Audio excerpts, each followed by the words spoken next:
दिल्ली के माननीय मुख्यमंत्री की हालत ऐसी हो गई है कि उनकी स्थिति अभी फटे ढोलक की तरह है। अब उनको कोई नहीं पूछ रहा है। उन्होंने खुद को तो डुबा ही लिया, साथ ही साथ पूरी पार्टी को भी डुबाने का काम कर रहे हैं। आम आदमी पार्टी की बात करें, उनके नेता अरविंद केजरीवाल जिस ईमानदार छवि के साथ भारत की राजनीति में प्रवेश किए थे, वह दिनों दिन इस तरह से धूमिल होता जा रहा है जैसे कि अब उसका कुछ अस्तित्व बचने ही वाला नहीं हो और उनकी पार्टी उनका राजनीतिक इतिहास के पन्नों में एक ऐसी नींद लेकर सोने के लिए तैयार हो रहा है जिसके बाद कि उसका जागना काफ़ी मुश्किल हो या मुश्किल ही दिख रहा हो। बात करें अरविंद केजरीवाल की, उन्होंने राजनीति में जब प्रवेश किया था तो सीधे सीधे बोलते थे कि वो सत्ता में आएंगे तो शीला दीक्षित को जेल भेजेंगे, कांग्रेस की सरकार भ्रष्टाचार वाली सरकार है और कांग्रेस को वे खत्म कर देंगे, डुबो देंगे, उसका अल्टरनेट बन के आएंगे। वे सत्ता में आते हैं और करते क्या है, जैसे ही बहुमत नहीं मिलती है कांग्रेस से हाथ मिला लेते हैं। कांग्रेस से हाथ तो मिला लेते हैं, इसके बाद जब आगे बढ़ते हैं तो फिर पता चलता है कि वे तुरंत ही चुनाव फिर से कराने को तैयार हो जाते हैं और स्थिति ऐसी बनती है कि एक बार चल के लोकसभा चुनाव भी कांग्रेस के साथ ही लड़ लेते हैं। न तो शीला दीक्षित जेल जाती है, जेल जाते जाते बेचारी ऊपर भी चली गई और उनकी आत्मा को भगवान शांति भी दे, लेकिन अरविंद केजरीवाल कुछ कर नहीं पाए बेचारे। उसके बाद अरविंद केजरीवाल क्या करते थे कि वे सुरक्षा नहीं लेंगे, पुलिस नहीं लेंगे, गार्ड नहीं लेंगे और सब लेके घूम भी रहे हैं। बोलते थे कि मुख्यमंत्री के काफिला को क्या जरूरत है इतना भारी भरकम होने का, हम तो आम आदमी है, आम आदमी पार्टी के हैं, हमें एक गाड़ी मेरे लिए बहुत ज़्यादा है। कभी कभी तो वो पैदल भी चल जाया करते थे। अभी देखिए कितने गाड़ियों का काफिला चलता है उनके साथ, कितने उनके सांसद हैं जो आम आदमी है और कितने उनके करोड़पति हैं, उस पर देखें तो आपको हंसी छूट जाएगी। वही बात खत्म होती तो काम चल जाता है। एसी का बात आता है, पूर्व माननीय मुख्यमंत्री शीला दीक्षित जी के घर पे 10 एसी लगा करती थी उन जमाने में। मुख्यमंत्री आवास था तो लगेगा ही, हर जगह लगा होता है। अरविंद केजरीवाल कमेंट करते थे कि बाप रे 10 एसी लगा हुआ है यहाँ पे, ये तो बहुत ही बुरी हाल है, आम आदमी नहीं है, ये लोग खास आदमी है कि एक एसी बहुत है, या ये मुख्यमंत्री को एसी का क्या काम, छोटा कमरा में रहना चाहिए, जनता के बीच में जाऊंगा ये वो।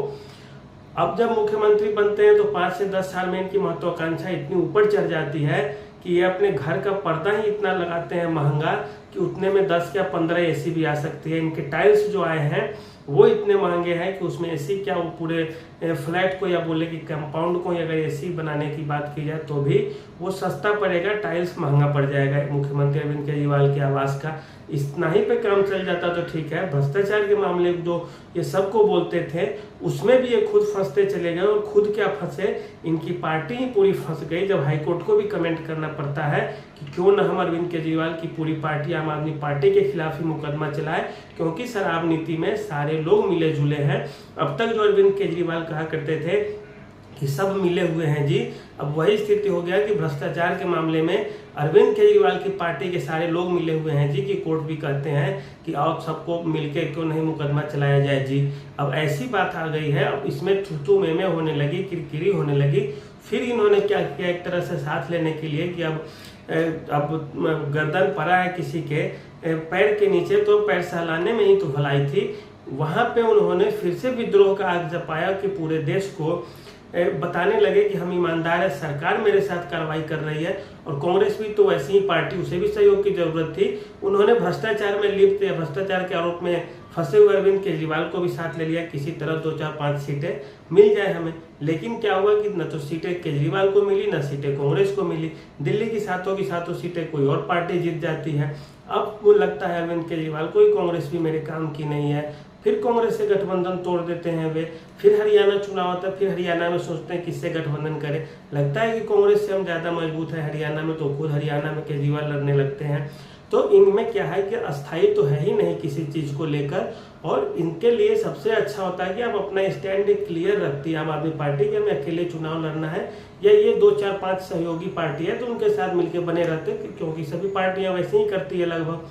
लेकिन अरविंद केजरीवाल के साथ दिक्कत क्या है शराब घोटाले में, ये दिन पर दिन फंसते जा रहे हैं। एक केस में जमानत इनको मिलती है, ईडी की तरफ से यदि जो केस है उसमें जमानत मिलती है तो सीबीआई इनको अरेस्ट कर लेती है, उनके मामले फंस जाते हैं।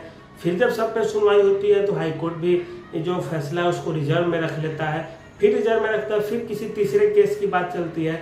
अभी कुल मिलाकर पूरे देश में 35 मुकदमे चल रहे हैं अरविंद केजरीवाल के ऊपर, उनमें अलग अलग क्षेत्रों में अलग अलग कोर्ट में सुनवाई हो रही है। और यह कहानी है आम आदमी पार्टी की। इससे पहले जो लालू यादव थे बिहार में, वे भी घोटालेबाज नेता के रूप में जाने जाते हैं और उन पे आरोप सिद्ध हो गया है कोर्ट में, ये एक बहुत बड़ी बात। लेकिन लालू यादव की बात करें तो उनकी पार्टी के तमाम नेता जेल नहीं चले जाते हैं।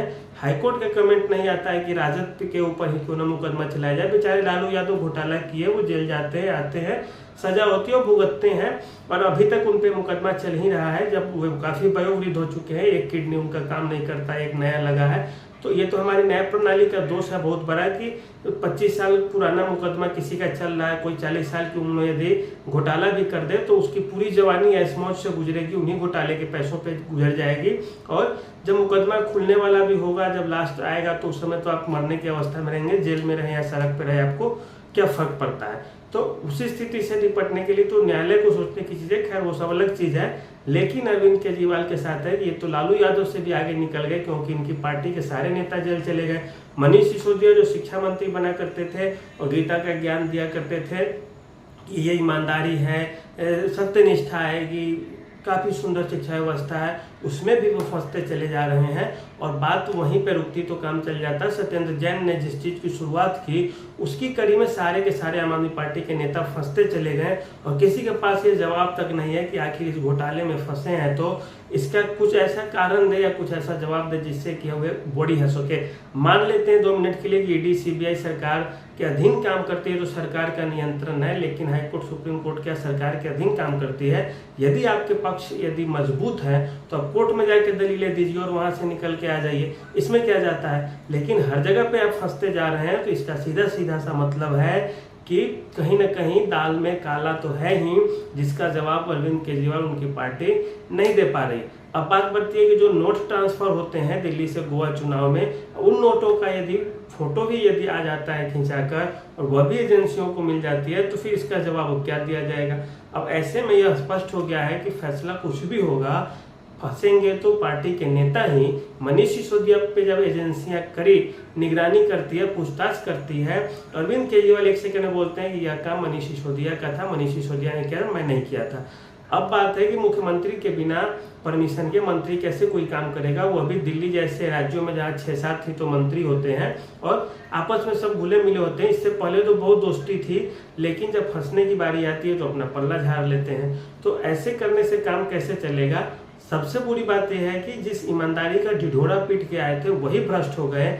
फिर भारत के लोकतंत्र में किस तरह से व्यक्ति किसी नेता के ऊपर विश्वास करेगा कि ये नेता विश्वसनीय है, विश्वास के पात्र है और इनके साथ अच्छे से व्यवहार किया जाए। तो ये सबसे बड़ी समस्या है और इसी समस्या से हम सबको मिलके लड़ना चाहिए। खुद आम आदमी पार्टी को भी यदि दाग और आरोप लगे हैं आम आदमी पार्टी के ऊपर, तो आप जनता में आकर जवाब दीजिए, तथ्य दीजिए, उदाहरण प्रस्तुत कीजिए, तर्क दीजिए कि इसमें हमारी गलती नहीं है, शराब घोटाला है, किसी 1, 2, 3 इसकी दिमाग की उपज है, आप खुलकर बोल लिया कीजिए।